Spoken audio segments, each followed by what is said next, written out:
feel like making a video, so I thought I would. I'm going to talk kind of quiet because I'm at my sister's place. I've been staying here for about 2 months, maybe 3 combined. I'm sharing expenses, and I did this so I have an address, a physical address. I knew I was going to hit the road this year. And anyways, neighbors are real close, literally 15 feet apart. I haven't lived that way in I don't know how long. It's a nice place. I mean, it's for a cubby hole and boxes filled with people.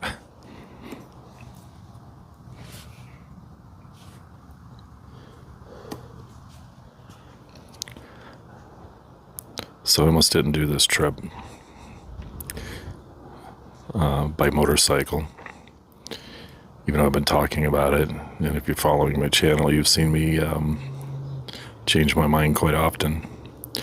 And why I do that is because I think we all should, at least at some point of our life, go what inspires you, go to it, go do it. And it will end up awesome. The journey will. The destination won't necessarily be what you're hoping and expecting. You know, to kind of recap, I sold my house 8 months ago. Gave a lot of money to the person that made that all possible. Gave my relative a lot of money. Gave some friends money. And I've just been staying in cabins and Airbnbs and high-end hotels and low-end Airbnbs. And, you know, I feel like going this way. So I would. I feel like going that way. And since I've been out of the house, I've gone through thousands and thousands of dollars. I've changed my mind on motorcycles. And all the money I've had this round, I've had lots of money before, a couple of times. First time I tried to incorporate it, invest it, and create assets, and all these things that people do. It's never worked out for me. I don't know why. I don't care. I don't question it anymore. I just know that's not the way I tick. You know, so...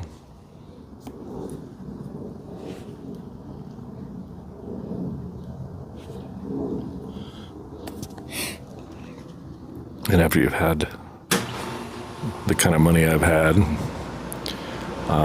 in and out of your hands, especially the spending spree I've been on for the last 6.5 years, big spending spree.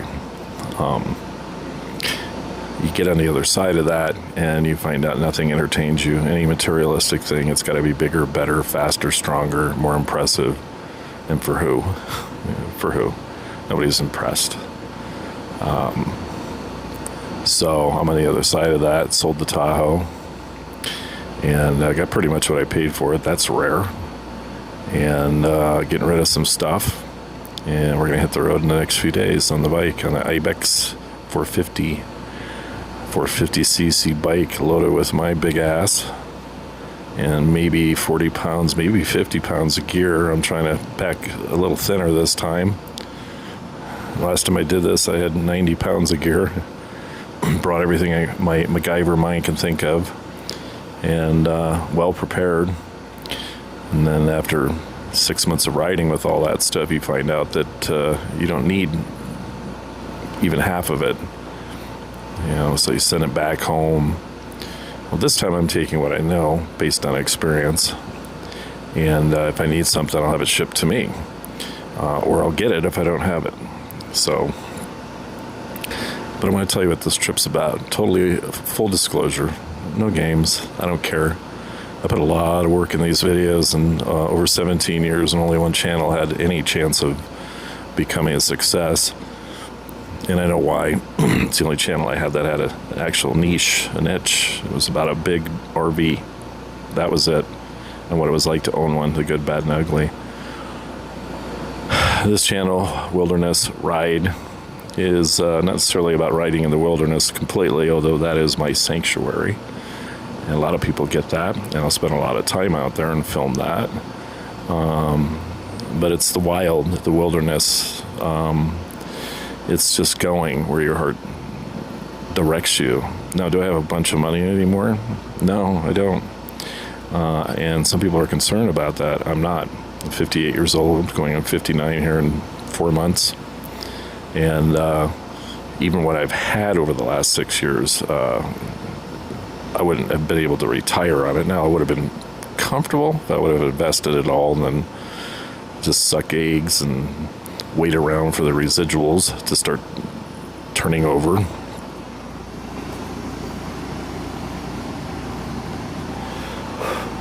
This ride's going to be about not only just going places where, like, I'm going to go left, I'm going to go right. I don't know. I might have an idea the night before and get ready to go, and then the next morning I change my mind and head a different direction. I just have the freedom to do that, and usually those are the best journeys. So a big part of that will be about traveling that way. Another part will be about the CF Moto Ibex 450, in my opinion. The trials and tributes of having a 4cc bike, 450cc bike on the road. I feel pretty solid about the bike based on research and my experience of owning bikes. So this is going to be about trying to discover a few things that I've had I never had a good experience with, and see if I can face that this time.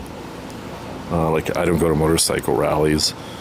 I've never really ridden with people. Well, I've ridden with maybe 4 different people. Ooh, thunder. Nice. And only one person was a great experience. And so, just so you know, I'm usually a lone rider. I've never gone to rallies. I might go to one this year, maybe, the end of this month. Toro Tech rally up in Washington State. But here's the truth. My experience with riding with people over 50, they all seem, maybe they're at their mid-age crisis or something. The first time I rode in 2015, I was kind of in my mid-age crisis. And, there seems to be an attitude, well, the ones I've met, it's probably not true, I'm sure, with everyone, but people over 50, guys, they just seem, angry, grumpy, know-it-alls. They're not any fun. They're not laughing and enjoying life and goofing off. It just seems to be this machismo. And a lot of them get into more gear than anything, which I did too. Guilty.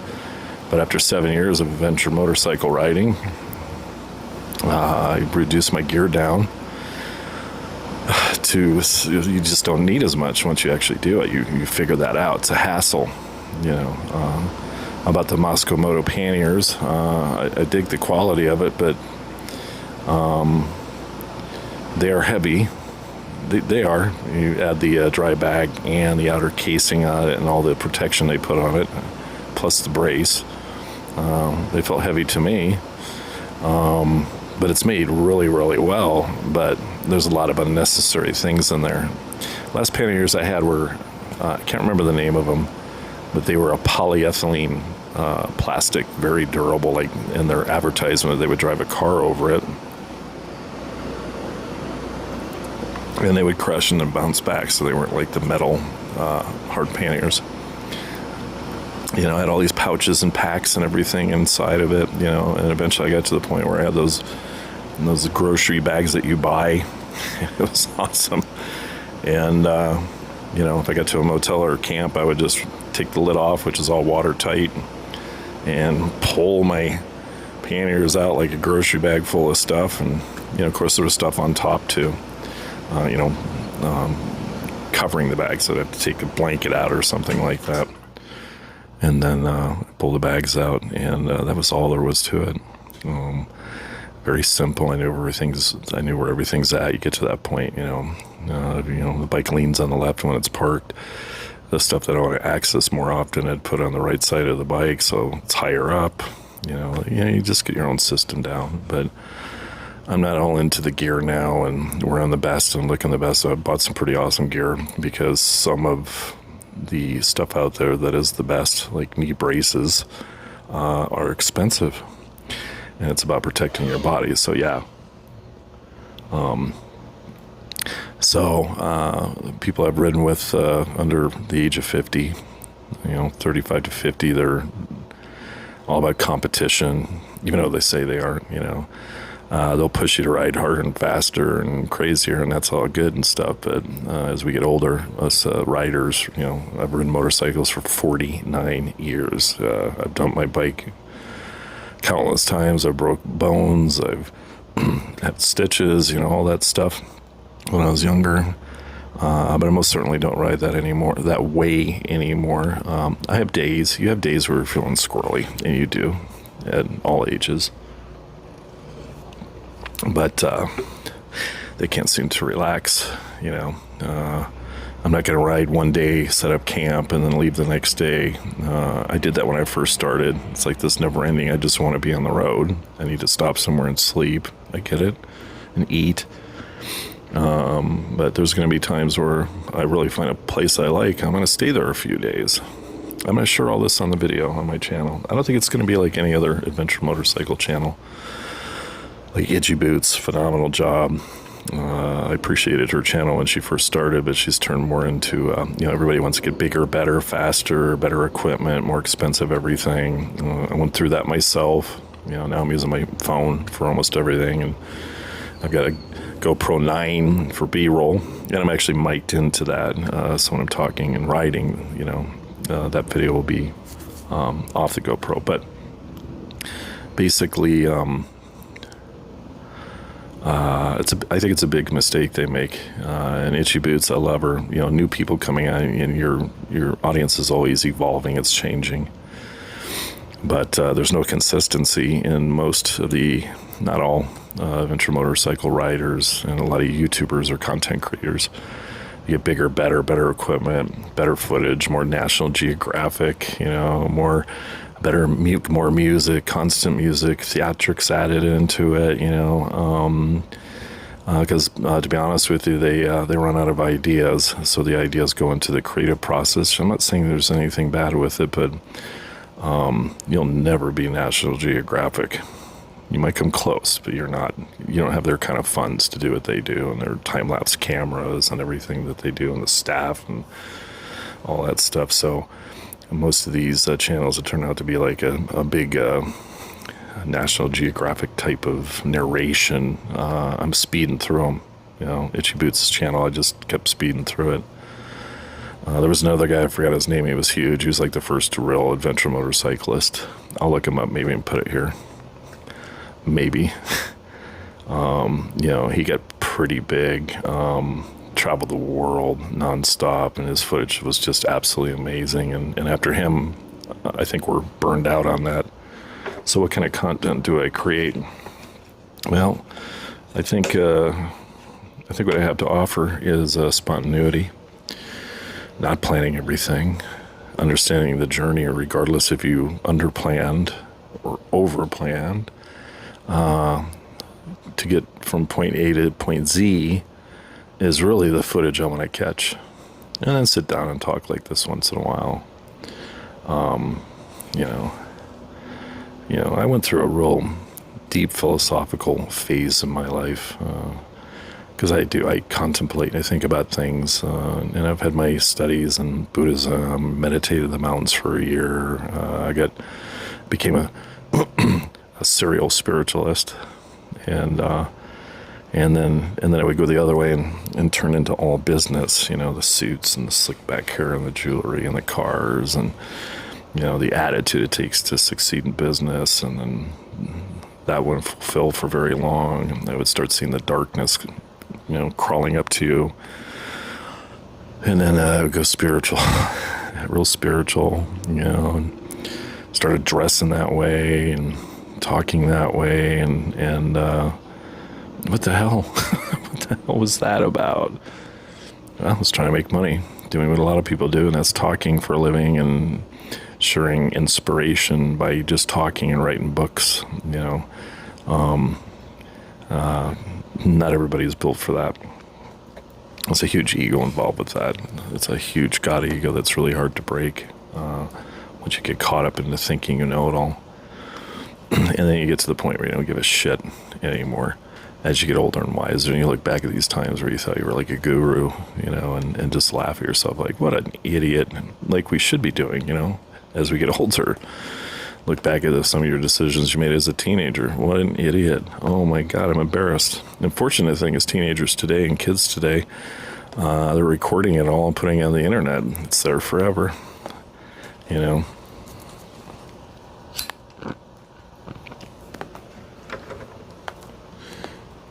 Got these little raindrops. Should be okay so far. Actually, roll the umbrella up.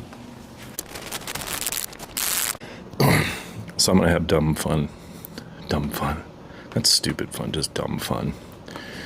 I want to be the example of philosophy. The frightening experience of waking up every day, not sure where you want to go. And you can lay all day and think about, where do you want to go? Where do I want to go? A lot of you would like that freedom, but you made a decision to get married and have kids. Nothing wrong with that. Everybody's doing it. But I watched it. And that's why I've never been married, and I've been single for 21 years. It just didn't work out for me, because women would do things.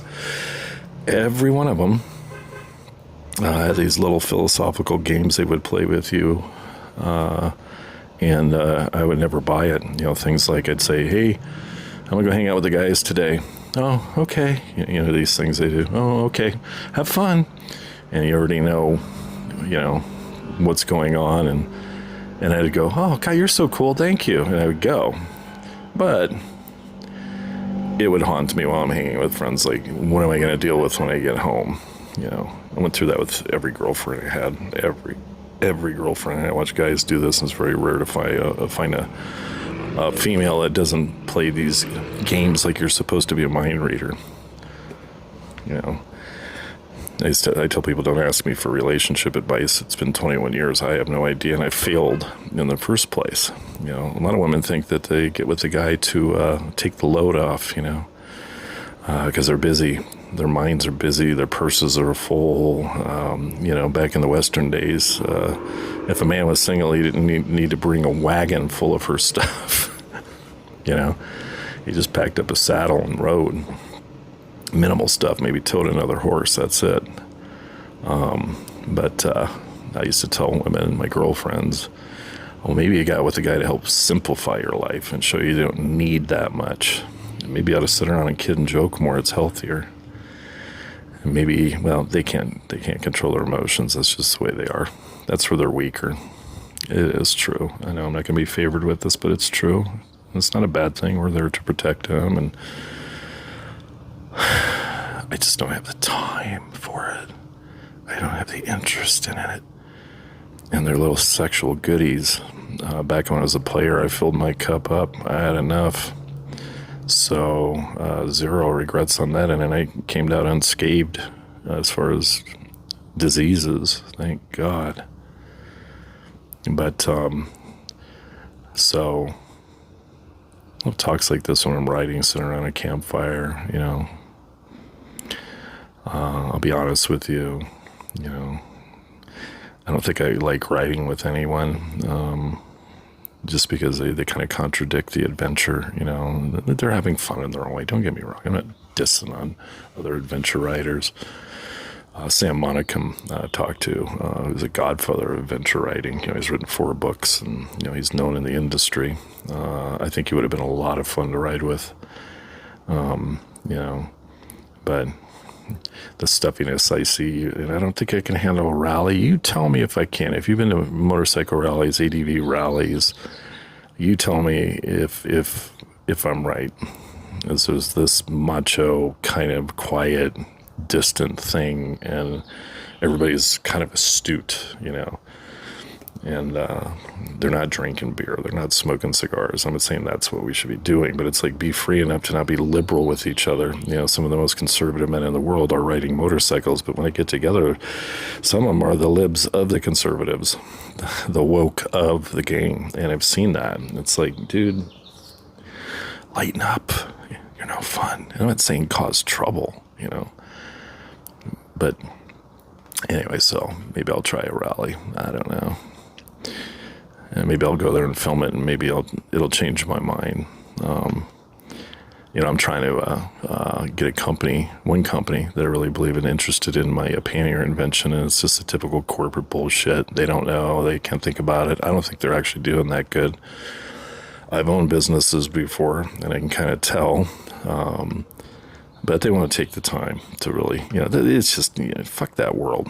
Hate it, and that's what my life's about. It's like either it comes together or it doesn't. I'm not going to sit here and sell it to you, because the idea has already gone to 8 other manufacturers, and that's just the last month. This company I hired they got 4,000 connections of manufacturers around the world, and you got to sit down and get the vision, and they won't. They're too busy. Maybe they're done. Maybe they're tired of creating new things, and they're just tired of business. They don't have the same enthusiasm. I don't know, because the CEO's out riding all the time. I would be too. Should be. And the CEO is really the entrepreneur, while the engineer or the designers, they're engineers. They're two different breeds of people. They don't necessarily see the vision, kind of like Steve Jobs. He didn't know that much about computers. He wasn't a master at it. He just had the vision, So anyways, I'll pop by there. I wonder if they'll watch this video. I'm pretty sure they do watch my videos. And it'll either discourage them or encourage them, but it doesn't matter to me. I'm done trying. I used to be in business and push shit. I don't have the patience for it. It's like, sit down, shut up, look what I have to show you, really ask questions. And it's either we won't do that or we will. Done. That's it, But also, if any other company comes up with this idea, I do have a patent pending, which locks in the whole concept. For I think it's 2 years, patent pending. It's certainly at the time you have, but I can reinstate. So, honestly, I'd just like to see them made. I think they would be a hit, and it's taking all the unnecessary cargo pant pockets that they're putting all over motorcycles and nobody really uses. Oh, you got a little place here to tuck this, you got a place to tuck that, you got a place to tuck that. Yeah, you got more stuff on the outside of the pannier that can catch on a rock and has more stitching and, when you wreck, and it's just more selling features for beginners. Veterans, they simplify. That's like when I used to work on Mount Bachelor Ski Resort. You knew who the pros were. The amateurs were wearing the $2,000 ski outfits and had the best of the best in equipment. The moving into pro had the same outfits, but they had duct tape on it. It was dirty and scratched up. And the pros would wear jeans, duct tape coat, and a scarf. They just didn't care. Knuckle gloves, and they're the ones doing backflips and all the tricks. It's the same thing in the motorcycle world. So I hope you look forward to it. It's going to be honest. There'll be a lot of travel, a lot of experimenting, and hopefully a lot of humor. What I say that I think is funny, I'll watch it on video and go, no, that wasn't funny, but we have this beautiful thing called editing, where it can help my bad jokes look funnier. And it's raining and beautiful out, actually, here in Phoenix area. It's beautiful. I think I'll shut the camera off and enjoy it.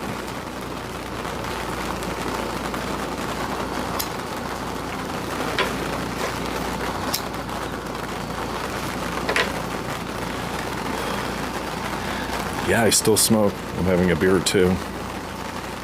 Who cares? I don't. If you do. That makes sense? I don't know. I'm done.